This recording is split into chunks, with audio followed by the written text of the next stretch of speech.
Okay, second verse, same as the first. To begin with, I don't know whether I covered this, but we got all 4 posts in under our beam. Starting, well, in terms of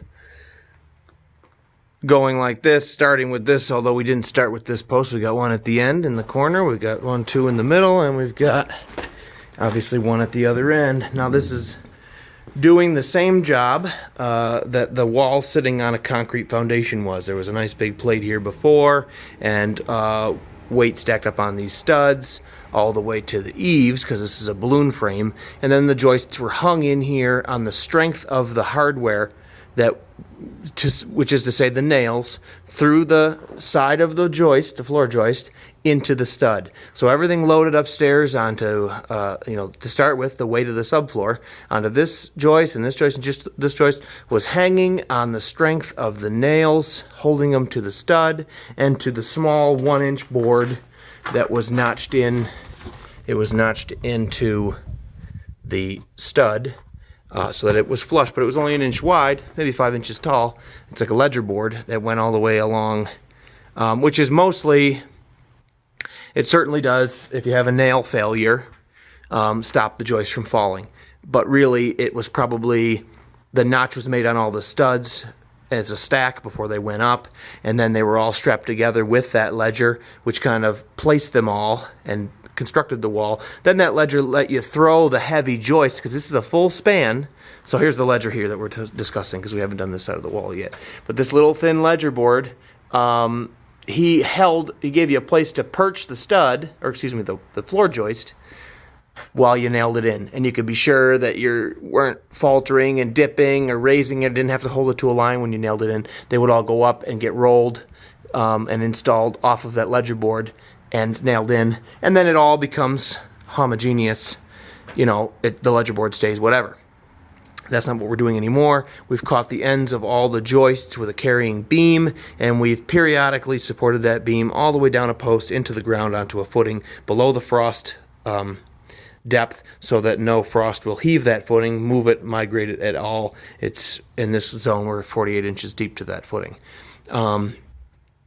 So long as nothing gets underneath the end, frost can't work and lift and move any of these posts. And so the frequency of the post is based on the dimension of this beam and the load that it is going to have. If we were going to throw grain or load hay up in this barn, maybe we would have a heavier beam, or for the sake of making it over existing windows, we can't go much when I say heavier, I mean a larger dimension in this way.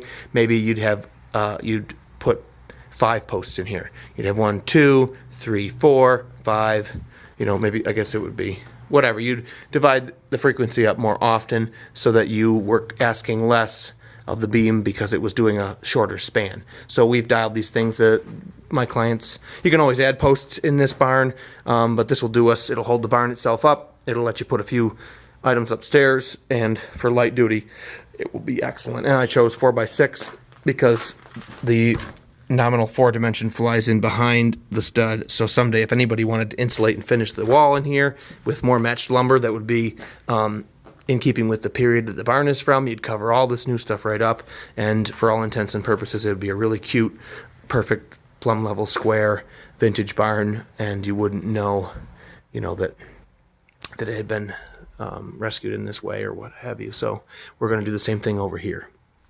We're going to make some changes like I talked about in the previous video.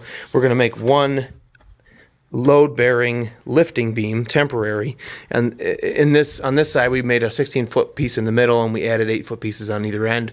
In fact, we discovered that we were going to need more power, so I invested in 2 more shores and ended up making a carrying beam for the 2 of them. Now on this side, if I can get in here from under the first joist, all the way underneath all these joists to the last joist over there, with 1 beam, I made it out of the lumber from the other lifting beams. So we did 2 16-footers end to end, then a 16-footer in the middle, splitting that seam, which left us about 8 feet to either end, one out there.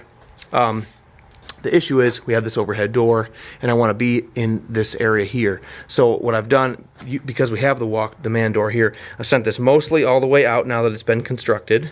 I'm going to run out with the skid steer and get my forks, my pallet forks on it, and I'm going to bring them in at an elevation here that lets me and an assistant send this nice long beam in through the door, up onto the forks, and then I'll run the forks and stuff up and down just to get us in this pocket over the overhead door.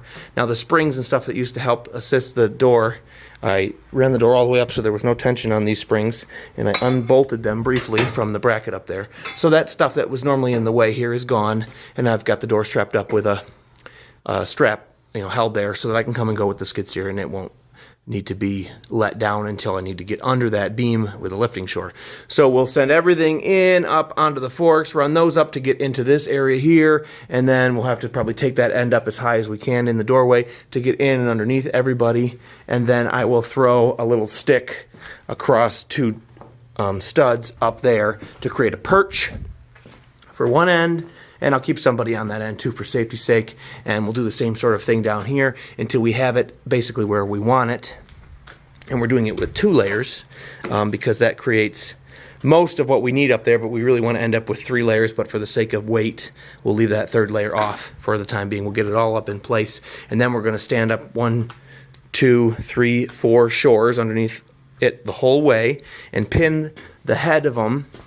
They give us holes up there, so we'll screw the U-shape into a pair all the way down, leaving a space left for the last, 3rd layer. And then when they're all screwed in, standing, bearing a tiny bit of weight on a little cribbing arrangement again in a steel plate, and they've been plumbed up all the way down through, then I'll go up a ladder with a 16-footer, and I'll add one 16-footer into the 2 lifting shores on one end and into the 2 lifting shores on the other, and I can go up and screw him into the beam, making 3 layers, and then screw the other side of the head of the shore into the beam, and we'll, it's a hybrid arrangement here where we're going to construct it in space or in place. We're going to do all of this farting around, and this is the type of thing that maybe I should stop or time lapse on. But when you have the beam all in place standing up on these shores on the floor and that you're lifting the barn, sometimes lay people can lose sight of all the farting around and time spent to create a situation where you have a beam in the barn that fits end to end and is, like I said, I'll have to let the door down once that's in place so I can go up to that beam with a shore and put cribbing on the floor. So there'll be a day or two with running around, at least 12, 14 hours for me to get 2 more pieces of lumber, which we didn't have, disassemble, reassemble, create this beam, migrate it out. I have to run and get the forks elsewhere from another project. I had to take the door apart and get it to this point, and then I'll have to set it down some more and weasel and finish building that beam and then set up the shores. But then I can control all 4 shores, and they will be running the same beam. So I had a couple spots in here where the end of one beam stopped on one joist and the other end of the other beam started on that joist. But there's a lot of variation there because there's a break in the lifting beam. If I go real high with one shore on the one and don't follow up on the other one a lot, I start to create idiosyncrasies, for lack of a better word. And I really want one long piece like this because that rounds out my lifting pressure. If I've got a lot of pressure on this guy, he starts to take more and more and more of this group of floor joists and take him up even though he's stressing out another shore. And I can kind of modulate the 4 of them and round this surface along until I dial it in to correct. So this essentially, long story short, should be an improvement on the previous method, though we got just what we wanted over here. This beam is perfectly level and well supported now. So a little bit of the same, a little bit different. We got to be careful of lights and bulbs and stuff that we weren't worried about before, but I suppose you'll catch us when we've got the beam and shores ready to go up, and we'll see if we can't make a gap happen over this foundation, which is in better shape. So that will take some doing to break up, but stay tuned. We'll see you.